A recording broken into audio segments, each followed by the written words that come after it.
মানু ঘুমোচ্ছ? উঠবে তো? তুমি পড়তে যাবে না? কেন? না পড়বে না, এত ঘুমোচ্ছে পড়তে যাবে না বলছে। মানু, এই মানু, একটুখানি হেসে দেখাও তো। এই যে আমাদের সোনাতে কিরম হাসছি, এই যে উঠে পড়তে হয়।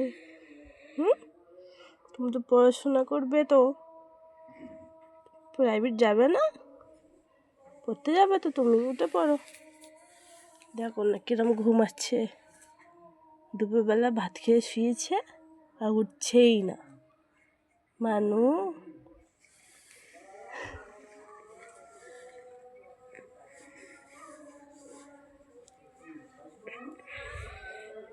তুমি তো পড়তে যাবে তো মানু, উঠতে হবে তো।